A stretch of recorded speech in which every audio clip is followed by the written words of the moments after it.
नमस्कार दोस्तों, मैं सत्येंद्र यादव आपका स्वागत करता हूं आपके अपने channel English by S Yadav में। दोस्तों, हमारा टॉपिक चल रहा था नाउन। और नाउन में हम कुछ ऐसे नाउन्स लेकर आपके सामने आ रहे थे जिनकी एग्जाम में बार बार यूज देखने को मिल रहा है। एसएससी ने ये नाउन्स कई बार पूछे और पूछे जा रहे हैं। हाल के वर्षों में देखा गया इन्हीं नाउन से क्वेश्चन उठाए जा रहे हैं, तो उन्हीं नाउन्स को हम कवर करेंगे आपके सामने। कोई भी कंसेप्ट हम छोड़ेंगे नहीं। आपके एग्जामिनेशन पॉइंट ऑफ व्यू से हर कंसेप्ट यहाँ पढ़ाया जाएगा। एग्जाम में बैठने के बाद आपको खुद ब खुद लगेगा कि हमसे कोई कॉन्सेप्ट मिस नहीं हुआ है दोस्तों। तो हमारे साथ बने रहने के लिए सबसे पहले आपसे गुजारिश करूंगा, आप चैनल को लाइक, सब्सक्राइब और शेयर कर दीजिए, जिससे कि आपको वीडियो का नोटिफिकेशन प्राप्त होता रहे। चलते हैं दोस्तों, बिना देर किए हुए अपने टॉपिक की तरफ बढ़ते हैं। यहाँ पर स्क्रीन पर जैसा कि आप देख पा रहे होंगे, मैंने कुछ ऐसे नाउन्स लिखे हैं जो आपको देखने में तो प्लूरल लगेंगे, यानी वो प्लूरल फॉर्म में हैं, लेकिन उनका सेंस, उनका मीनिंग सिंगुलर होता है। जैसे मैंने आपके सामने लिखा है दोस्तों, news, innings, billiards, summons, shambles, phonetics, acoustics, measles, और ये इतने सारे नाउन्स मैंने आपके सामने लिखे हैं। मैंने वही सिलेक्टेड नाउन्स आपके सामने यहाँ पर लिखे हैं जिनसे क्वेश्चंस बार बार पूछे गए हैं। अब मैं इनको एग्जाम्पल की हेल्प से आपको डेप्थ में इनको डिस्क्राइब करूंगा, जिससे आपको कोई कंफ्यूजन ही न रहे। एग्जाम में बैठने के बाद आपको सोचने की जरूरत न पड़े, क्वेश्चंस देखते हुए आपके खुद ब खुद माइंड पे वो कॉन्सेप्ट स्ट्राइक करे। मैंने शुरू से ही जितने भी लेक्चर लिए हैं दोस्तों, वहाँ पर एक भी लेक्चर में कोई भी स्ट्रक्चर आपको रटाने की कोशिश नहीं की गई है।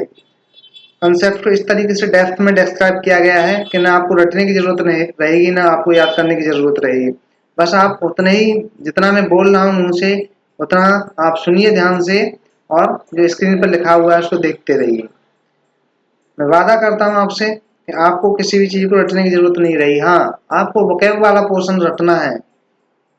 वोकैब में आप जानते हैं synonyms, antonyms, one word substitution, idiom, phrases, phrasal verb, ये सारी चीज़ें क्या है आपकी रटने की हैं। तो इनको आप याद कीजिए, जितना आप लर्न कर लेंगे उतना आपके लिए बेनिफिशियल रहेगा। तो जो नाउन्स लिखे हैं उन पर मैं कुछ एग्जांपल की हेल्प से आपको मैं इनको एक्सप्लेन करके समझाता हूँ। देखिए, यहाँ पर लिखा हुआ rickets are caused due to the deficiency of vitamin D. जो हमारा रिकेट्स होता है, अब देखिए दोस्तों, यहाँ पर ये सेंटेंस आपके सामने क्या है, गलत लिखा हुआ है। क्यों गलत लिखा हुआ है? कि आपको रिकेट्स देखते ही प्लूरल फॉर्म लगेगी कि प्लूरल है, और प्लूरल प्लूरल के अकॉर्डिंग हमने कहा क्या, यहाँ पर आर का यूज कर लिया। लेकिन दोस्तों, यहाँ पर आर का यूज एकदम गलत है। क्यों गलत है? क्योंकि रिकेट्स जो है आपका देखने में प्लूरल है, लेकिन इसका मीनिंग हमेशा सिंगुलर होता है। रिकेट्स एक डिजीज का नाम है, एक बीमारी का नाम है, जिसमें क्या है, बच्चे की हड्डियां टेढ़ी मेढ़ी हो जाती हैं। तो दोस्तों, ये क्या है, यहाँ पर आर की जगह हमें क्या करना होगा, फिर आर की जगह हमें करना होगा एज। अब हमारा सेंटेंस ग्रामेटिकली करेक्ट हो गया।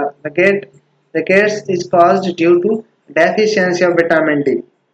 ऐसे सेकंड सेंटेंस देखिए, ही received a summon from the session court. आपको सेंटेंस देखने में, पढ़ने में एकदम करेक्ट लग रहा होगा, लेकिन करेक्ट नहीं है। क्यों? उसने रिसीव किया एक सम्मन को, और सम्मन हमेशा होता है सम्मन, सम्मन फॉर्म में नहीं होता है। सेशन कोड से उसने एक सम्मन रिसीव किया है। और आप सोचेंगे आर्टिकल लगा हुआ है तो हमारा ये नाउन भी सिंगुलर है, तो करेक्ट है। लेकिन ऐसा नहीं है दोस्तों, ये नाउन हमेशा इस फॉर्म में होता है, इसमें सम्मन्स।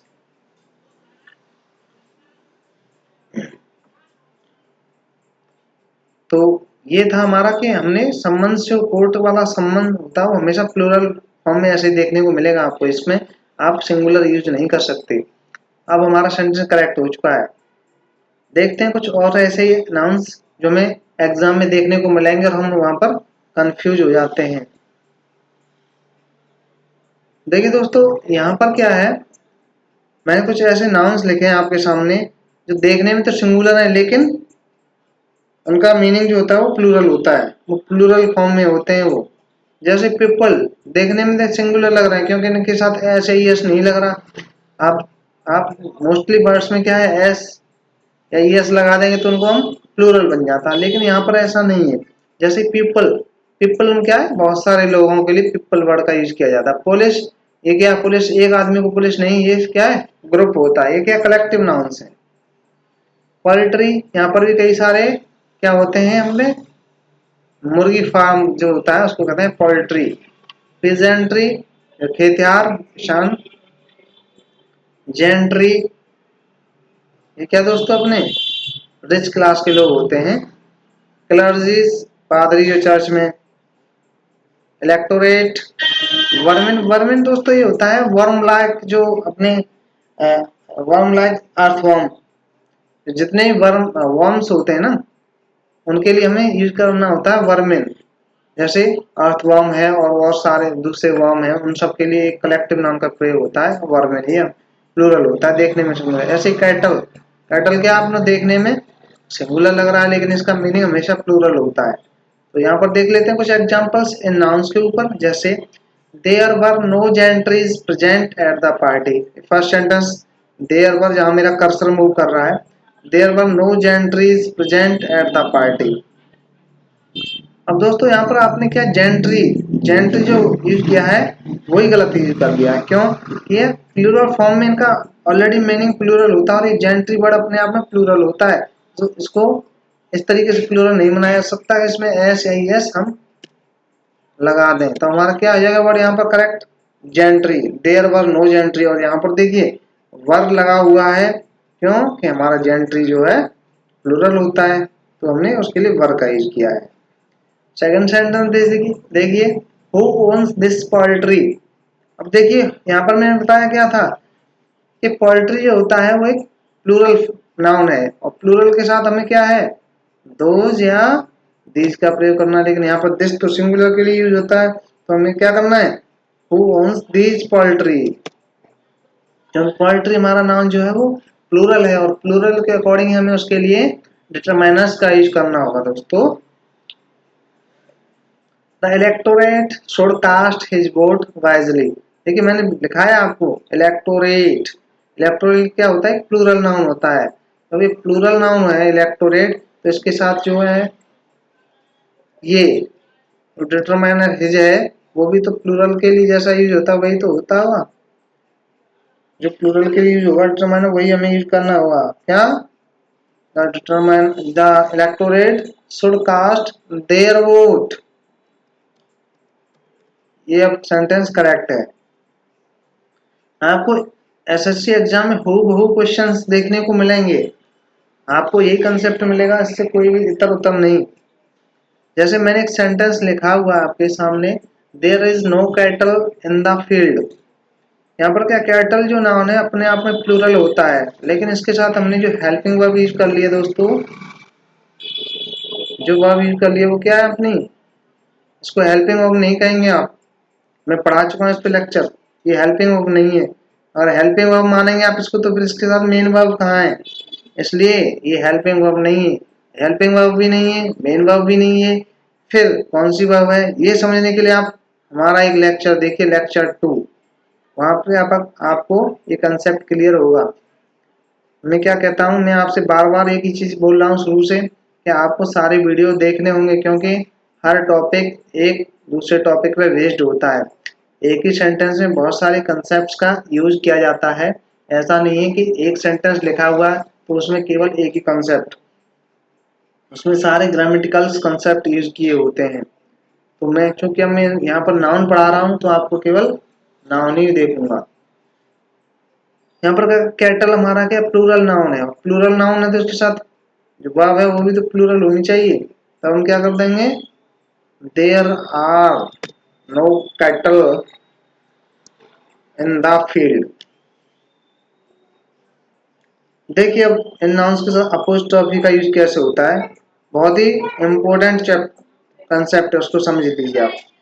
देखो मैंने यहाँ पर आपके लिए बोल्ड लेटर्स में लिखा भी है, यूजली अपोस्ट्रोफ जो लगाया, अपोज जहाँ मेरा कर्सर मूव कर रहा है देखिए आप, apostrophe is not used with non living things.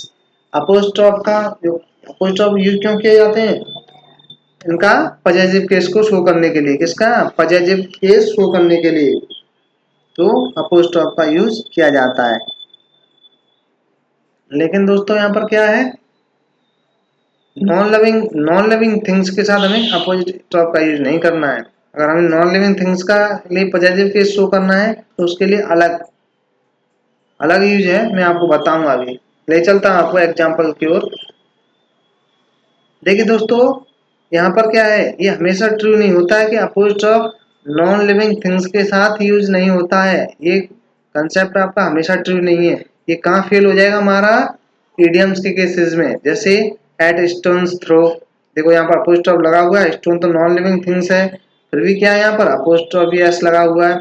Apostrophe S लगा हुआ है तो इसका मतलब क्या है कि नॉन लिविंग थिंग्स के साथ भी लगाया जा सकता है। लेकिन किस केस में लगाया जाएगा? केवल ईडियम्स के केस में। जैसे यहाँ पर क्या है, ईडियम हमारा at stone's throw. At stone's throw का मतलब होता है बहुत नजदीक का, बहुत कम दूरी। At wits end, wits end मतलब सहन शक्ति की अंतिम सीमा तक। ठीक है। मेजरमेंट यूनिट्स के लिए अपोस्ट्रोफ का यूज किया। मेजरमेंट जो मापन की इकाइयां होती हैं उनके लिए हमें क्या है अपोस्ट्रोफ का। जैसे वीक्स ऑफ, यानी टाइम मापने की इकाई है एक वीक्स ऑफ, एक हफ्ते का, एक हफ्ते की छुट्टी।